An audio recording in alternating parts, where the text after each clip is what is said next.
Hello friends.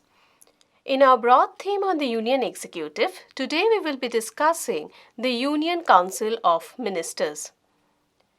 Along with the constitutional provisions, the experiences of the functioning of the Union government over the years leaves no doubt that the President of India is a constitutional head of the state. He is in fact a mere titular head.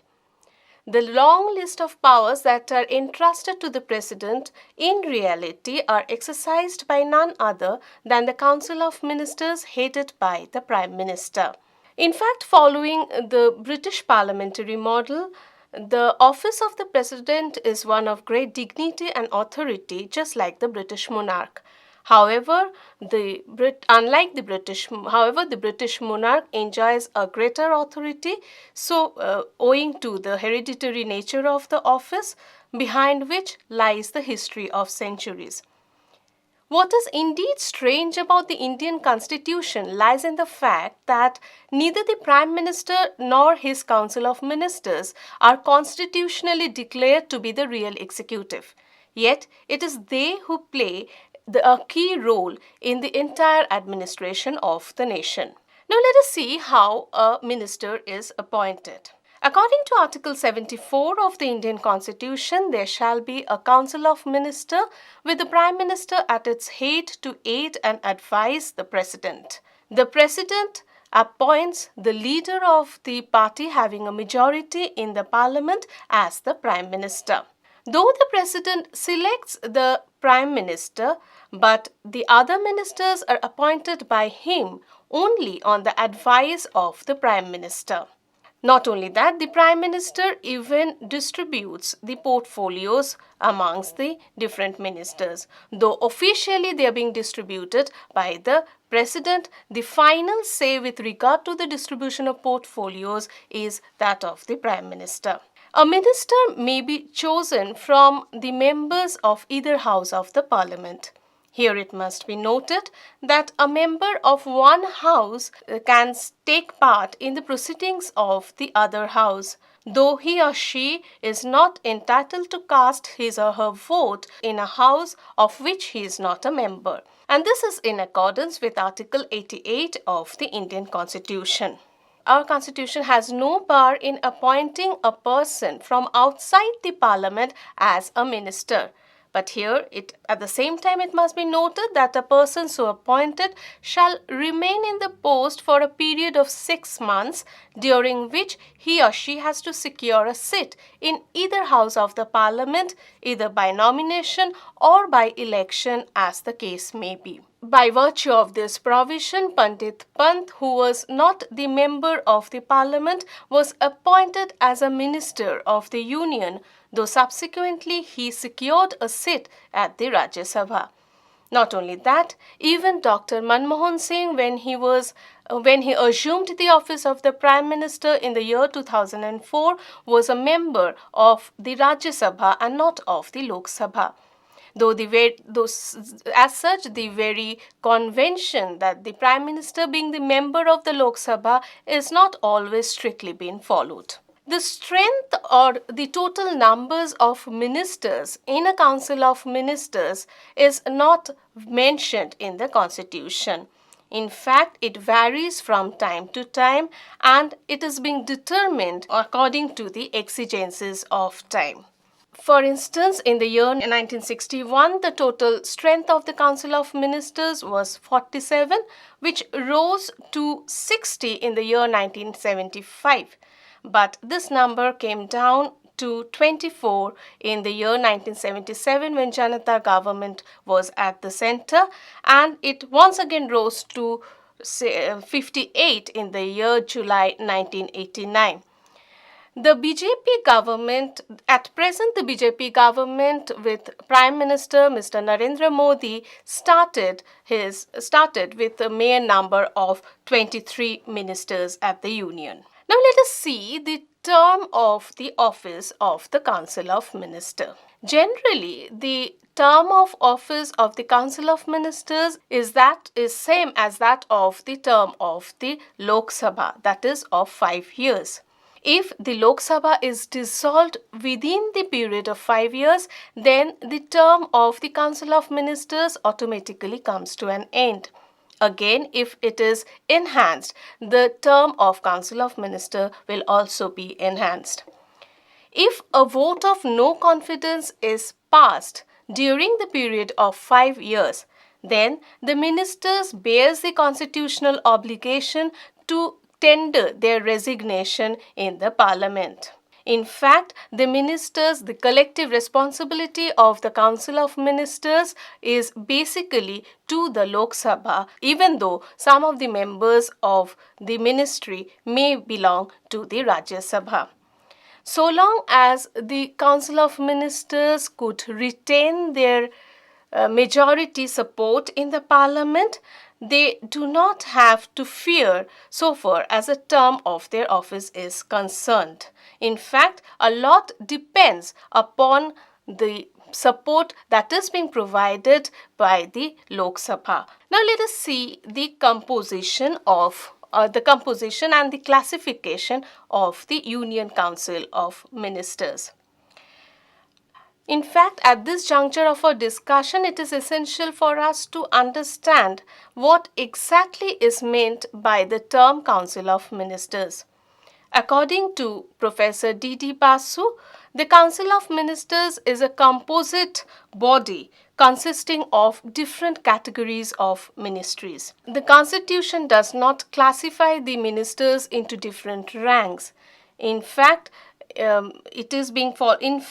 all this has been done informally following the English model. Though it is legally sanctioned under Section 2 of the Salary and Allowances Act of Ministers in the 1952. In fact, it was Mr. Gopalaswamy Iyengar who, in his report presented in the year 1949, had classified the ministers broadly into 3 categories. They are namely the cabinet ministers, the ministers of state, and the deputy ministers.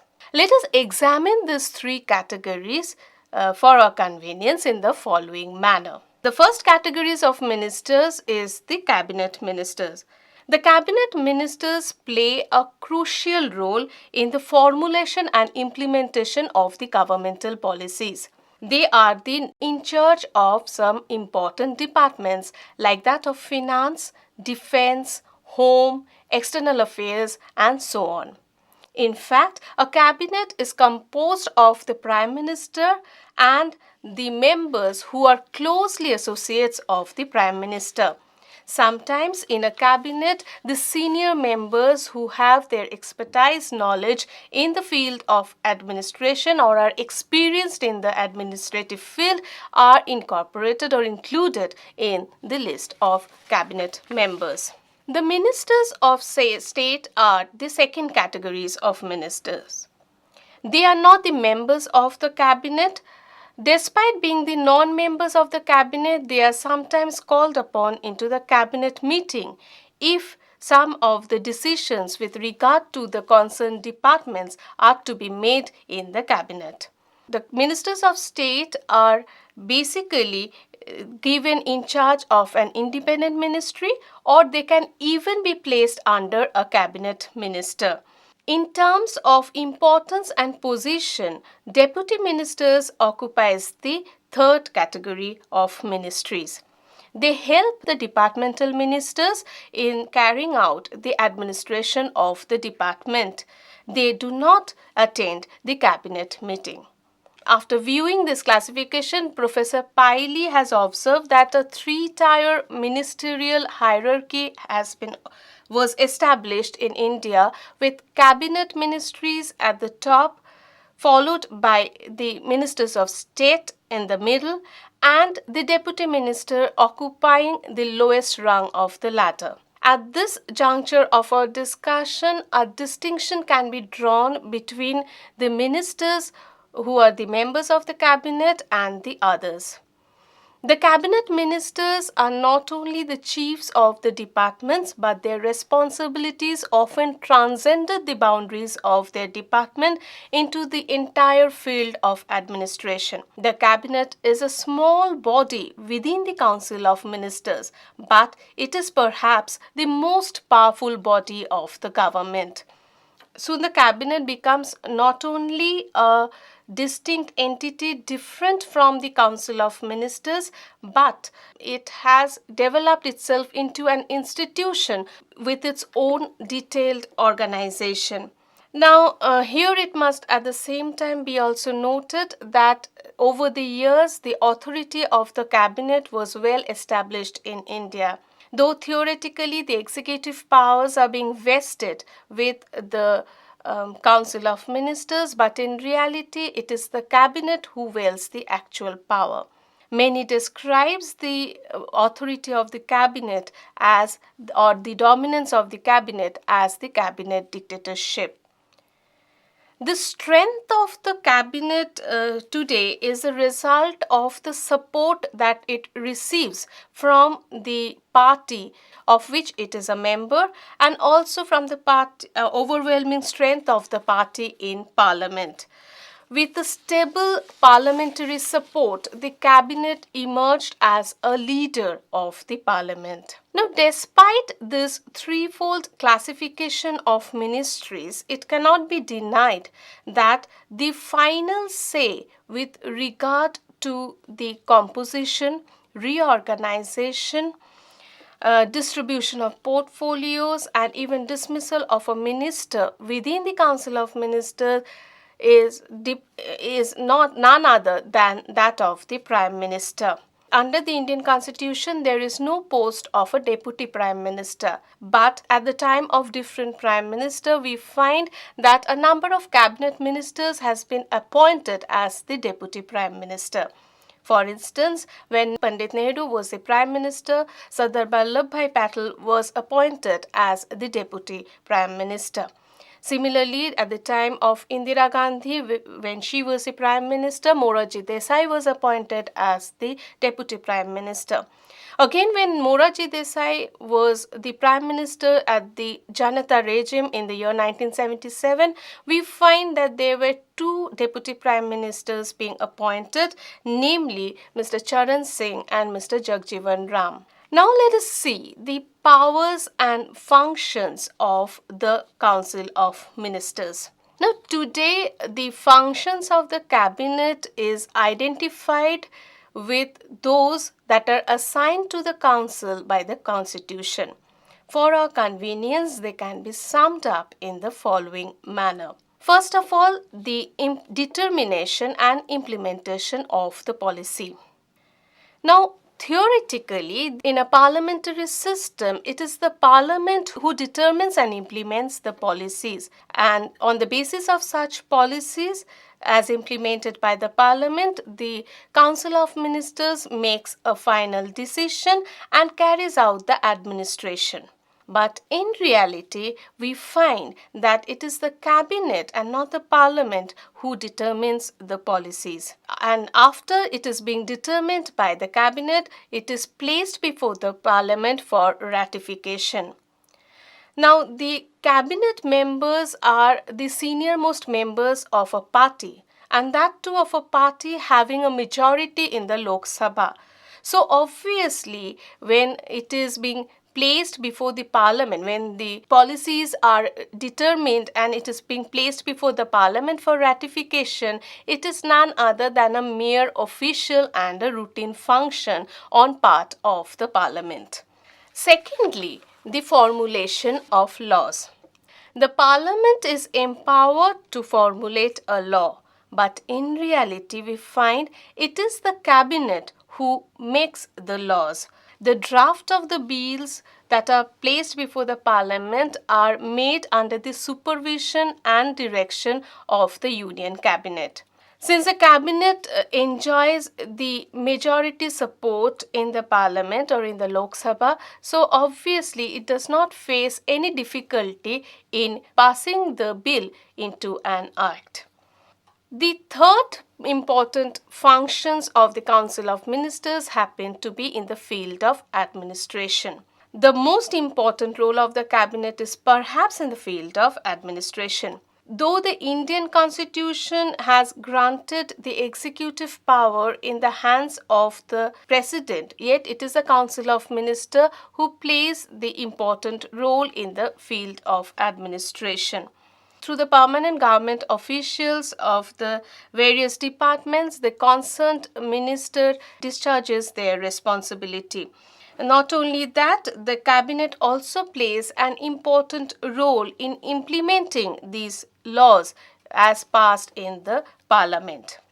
Next is the financial responsibility of the Council of Ministers. One of the primary responsibility of the cabinet is to determine the income and expenditure of the government. So at the very beginning of every financial year, an annual budget is placed before the parliament. Though the task of preparing the budget solely lies with the finance minister, but we find that in important financial matters or with regard to the important financial decisions like that of the imposition of income tax, distribution and allocation of funds, etc., are determined by the cabinet members. Fifthly, in ensuring coordination, cabinet plays a crucial role. The cabinet coordinates between the executive and the legislature or in the parliament. The role played by the cabinet is significant in this regard. All the cabinet ministers are in charge of one department, and through the permanent government officials of the departments, the ministers discharges their responsibilities. Such a situation demands coordination amongst the various departments of the government. The cabinet helps in ensuring the coordination of the various departments for the smooth functioning of the government. Sixthly, the powers related to appointment. Article 74 of the Indian Constitution clearly states that there shall be a council of ministers to aid and help the President of India. Now, the President makes several important appointments like that of the governors of different states, the foreign diplomats, the ambassadors, the Chief Justice of the Supreme Court and other judges of the Supreme Court and the High Court, the Attorney General of India, the Comptroller and Auditor General of India, and so on. But all these appointments that are made by the presidents are actually being done on the recommendations of the Council of Ministers headed by the Prime Minister. Next is the powers related to foreign states. One of the principal responsibility of the cabinet is to determine, control and execute the foreign policies. On the basis of the ideology of the existing political party at the Union, foreign policies are usually being framed. So it is the responsibility of the External Affairs Minister to chalk out the foreign policies of the country. But we find that this important ministry is also one of the cabinet, the External Affairs Department is also plays a crucial role, and this department occupies an important position under a cabinet minister, and it is being placed under a cabinet minister. Not only the External Affairs Minister, but we find that sometimes even the Prime Minister at different point of time takes initiative in the foreign activities or in the foreign policies of the nation. In fact, the executive power relating to foreign affairs is exercised by the Council of Ministers in reality.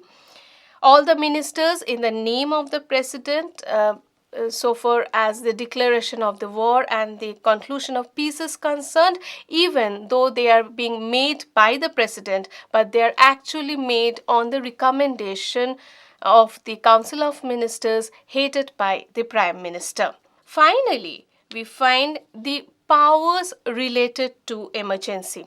Though constitutionally the emergency powers are being granted to the President of India, yet we find that the President can proclaim an emergency only on the advice of the Council of Ministers headed by the Prime Minister. So, declaration of an emergency due to war, external aggression, or armed rebellion, or even due to breakdown of a constitutional machinery of a state, or even at times of financial crisis, we find that it is actually being made on the recommendation of the Council of Ministers, more particularly on the written advice of that of the Prime Minister. Summing up the above discussions on the powers and functions of the Council of Ministers, to conclude, we can say that the cabinet is perhaps the steering wheel of the ship of the state. The cabinet is in reality is the government in practice. In fact, the voice of the state is, for all practical purposes, is none other than the voice of the cabinet. So, that is why Professor S.L. Sikri, in his book on Indian government and politics, has observed that cabinet is the core of the Indian constitutional system. Thank you.